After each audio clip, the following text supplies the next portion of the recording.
안녕하세요, 여러분. 12월에 언어지원사 국시가 있었는데요. 이번에 진짜 어려웠다고 하더라고요. 국시원 홈페이지 들어가서 우리 같이 합격률 좀 보려고요. 1급 51%, 2급 60%. 국시원에서는 늘 합격률을 예측하고 그에 맞는 난이도로 조절을 하는 걸로 알고 있는데 지금 반은 이상이긴 한데 한 10년 전만 해도 1급은 40%대로 기억하고 있고 2급은 그래도 70, 80%는 됐었던 걸로 기억하고 있는데 문항 스타일이 이전 기출문제보다 변형돼서 난이도가 있다고 하는 분들이 많은 것 같더라고요. 문항 스타일이 이론적이고 직관적인 문항보다는 좀 더 구체적인 사항을 묻는 것 같았어요. 생소한 단어가 나오기도 했고 실제 사례형 문항 그리고 정확한 이해가 없으면 좀 함정에 빠지는 그런 문항들도 있었던 것 같더라고요. 또한 과목당 최소 점수 꽈락이 있기 때문에 자신이 취약한 과목에서는 좀 더 꼼꼼하게 공부해야 될 것 같아요. 그리고 1급은 25년도부터 2급은 26년도부터 컴퓨터 시험이 도입되고 그에 따라 멀티미디어 문항도 도입된다고 합니다.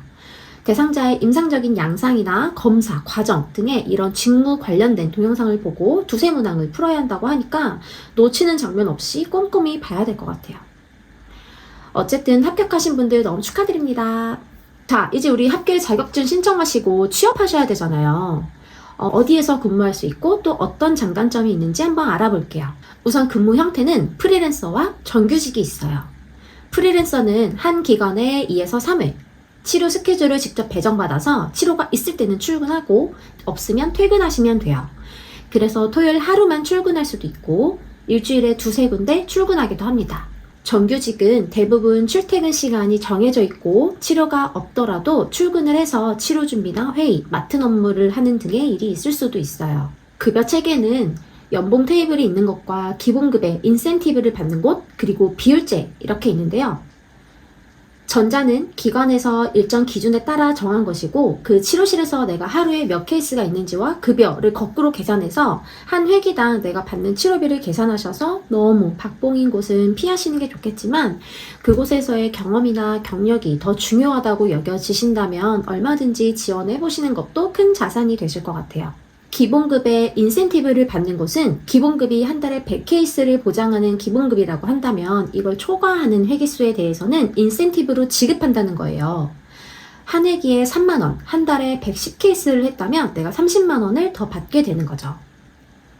비율제란 말 그대로 치료실과 치료사가 단가 대비 5대5, 6대4의 비율로 급여를 받아요. 월급으로 가져가게 되는데 만약에 한 달에 130케이스를 수업을 했고 3만원을 받기로 했다면 390만원에 3.3%를 제하고 월급을 받게 됩니다. 자, 이제 어디에서 우리 취업해야 될까요? 우선 언어재활사는 크게 병원, 센터, 복지관, 어린이집, 교육청, 다문화지원센터, 지역 육아종합지원센터 등이 될 것 같아요. 병원과 센터가 가장 많은 선생님들께서 일하고 계실 것 같은데 자, 병원은 크게 이비인후과, 재활의학과, 소아정신과에서 일하실 수 있어요. 왜 이렇게 세 과만 있냐? 바로 언어장애 진단을 내릴 수 있는 나라에서 인정한 과란 말이죠. 대학병원의 경우에는 자리가 잘 안 나기도 하고 있더라도 추천이나 이미 내정자가 있거나 한 경우가 대다수이기 때문에 논외로 하겠습니다. 병원은 실비센터와 실비센터지만 부설 발달센터로 이런 곳은 발달센터에 좀 더 가까운 분위기라 센터 챕터를 따로 참고해 주시면 될 것 같아요. 일반적인 병원, 의원을 설명을 드려보자면 환자가 진료 후에 오더가 내려오면 평가와 치료가 이루어지고 경우에 따라서 진단서만 필요한 친구들도 있기 때문에 평가만 이루어지기도 해요. 이비인후과에서는 음성장애와 언어발달지원 환자군으로 음성장애 평가와 치료가 주 업무가 되겠죠. 병원 성격에 따라서 언어발달장애 아동을 받기도 하고 그렇지 않은 곳도 있어요. 언어발달장애는 주로 배우고 훈련하니까 다들 잘 하실 텐데 음성장애는 사실 그렇지 않아서 평가는 어떻게 하는지 환자한테 이 결과에 대해서 어떻게 쉽게 설명을 할지 치료 계획은 어떻게 구성할지 미리 공부하고 짜두시면 조금 쉬우실 것 같아요. 병원에 내원하시는 모든 분들이 대부분 전문적인 음성 사용자이기 때문에 직업에 대한 이해도라든지 진료실에서 약을 처방을 해주시는데 이 약 복용은 잘 하고 계시는지 치료 동기를 유발하고 치료 계획에 잘 참여하게 하는 것 또한 치료사의 몫이 되겠습니다. 재활의학과에서는 절 연령대를 대상으로 병원 특성에 따라서 성인 전문, 소아 전문으로 취업을 할 수가 있어요.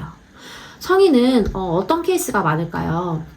보통 신경언어장애 환자군을 주로 보게 되는데 보통 마비말장애, 말실행증, 실어증, 치매 등의 다양한 케이스를 주로 볼 수가 있고 손상된 부위에 따라서 나타나는 양상도 전부 다르니 전문 용어나 약어를 잘 알아두셔야 되겠고 신경언어장애의 검사 도구, 결과 해석, 그에 따른 적절한 치료 목표도 확실하게 알고 있어야겠죠? 소아 언어 치료는 출산 전후나 영유아 시기에 뇌 손상에 의한 친구들이 정말 많아요. 호흡이나 구강 훈련을 할 수도 있고 일반적인 우리 익숙한 언어 발달 장애를 전반적으로 치료하게 돼요. 이곳에서는 다양한 재활 치료가 이루어지기 때문에 이 친구들이 이제 작업 치료도 받고 물리 치료도 받고 재활 치료 선생님들과 함께 협력이 요구됩니다. 소아정신과에서는 ASD, ADHD, 지적장애 환자군으로 학령정기 아동이 가장 많고 가끔 고학년이나 중등 이상의 케이스도 종종 있습니다. 강박이나 약 복용의 여부, 가정 환경의 지원, 정서적 지원 등의 폭넓은 이해가 필요하기도 하고 아이를 잘 다룬과 동시에 여러 방면을 고려한 치료 목표가 요구되기도 해요. 우리 친구들 올라오는 거 보면 엄청 뿌듯하고 되게 보람차서 재미가 있기도 하고 대상자 아동들이 교육기관이나 또래 친구들 간에서 어울릴 수 있도록 하는 사회성 그룹 치료도 더 많이 경험할 수 있으세요. 타 영역 선생님들과 함께하는 사회성 그룹 치료도 되게 재밌어요. 병원의 장점은 제 경험이나 저희 동기들 이야기를 좀 들어보면 고정된 급여와 고용에 대한 안정성, 소속감이 또 높다고 이야기도 하고 무엇보다 서류 관리가 쉽고 적다는 게 큰 장점이 될 것 같아요. 또 해당 언어장애군을 집중적으로 좀 볼 수 있기는 하나 이것이 좀 장점이 될 수도 있고 단점이 될 수도 있을 것 같아요. 단점을 좀 보자면 피드백 받을 치료사가 없다는 거, 그리고 치료 업무 외에 친절교육이나 회의 등 기타 업무가 있을 수도 있다는 거, 그리고 치료사가 이제 하나다 보니까 연차 사용에 조금 부담이 있을 수도 있다는 점, 그리고 재활의학과의 경우 30분 단위로 치료가 계속 연달아 있기 때문에 굉장히 바쁘다고 합니다. 자, 이렇게 각 과마다 볼 수 있는 환자군도 달라지니 영역에 맞게 본인이 어느 영역에 좀 더 관심이 있는지 알고 있다면 미리 공부를 좀 더 집중적으로 하시면 좋을 것 같아요. 자, 이제 우리가 사설 기관, 바우처 기관이라고도 하는 아동발달센터, 심리언어연구소와 같은 곳들이 이제 여기에 해당하게 되는데요. 아주 다양한 연령과 다양한 케이스를 볼 수 있다는 장점이 있어요. 마일드한 언어발달 지연이나 조음, 청각, 유창성 장애, 심한 ASD 친구들이나 읽기장애 친구들도 함께 다 같이 볼 수 있답니다. 사설 기관은 전반적인 발달 촉진을 위한 곳이라서 언어, 놀이, 감각통합, 그 다음에 인지, 미술, 음악치료 등 많은 과목이 있기도 하고 그 선생님들과 함께 일하게 돼요.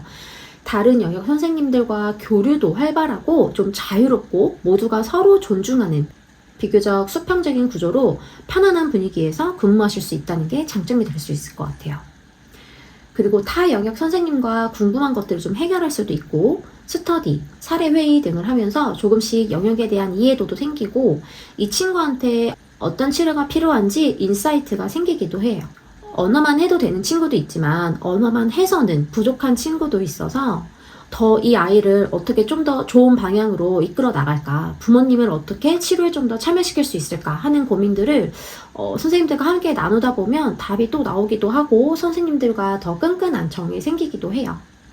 그리고 페이 면에서는 고정된 급여는 아니지만 그만큼 내가 잘하면 잘하는 만큼 많이 가져가실 수 있으니까 그것도 장점이 되실 수 있겠죠?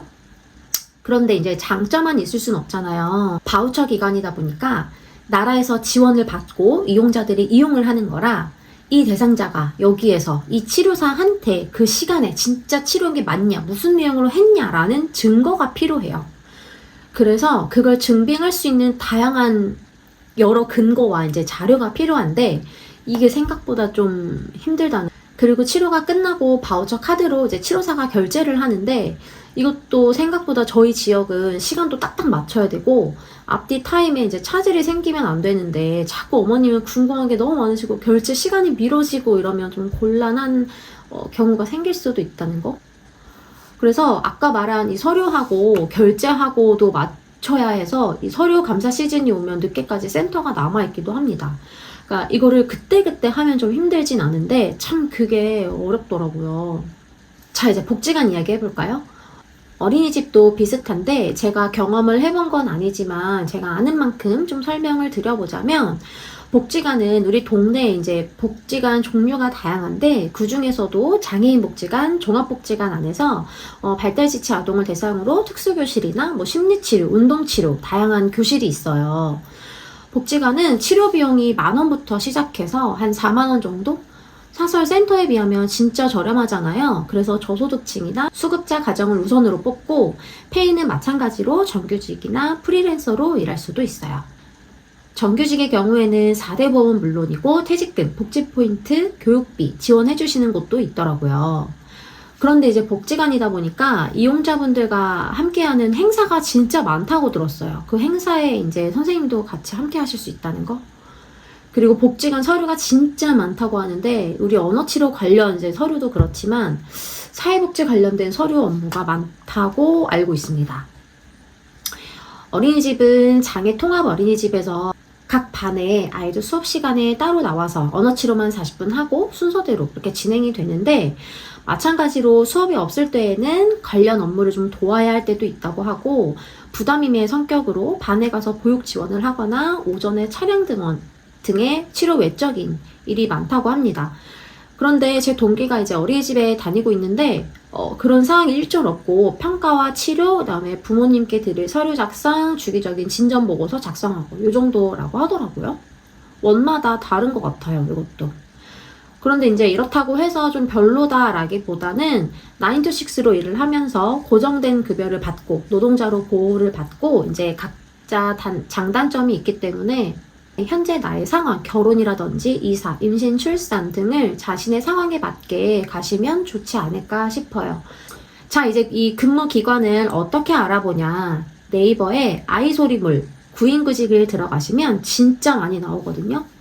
페이나 자차 여부, 거리, 치료실의 환경, 상주하는 실장님은 계신지, 점심 지원은 되는지, 1급을 앞으로 딸 계획이시라면 1급 치료사가 상주하고 있는지 등등 개인의 상황을 잘 고려하셔서 깊게 고민해 보시고 결정하시기 바랍니다. 도움이 되었길 바라며 안녕!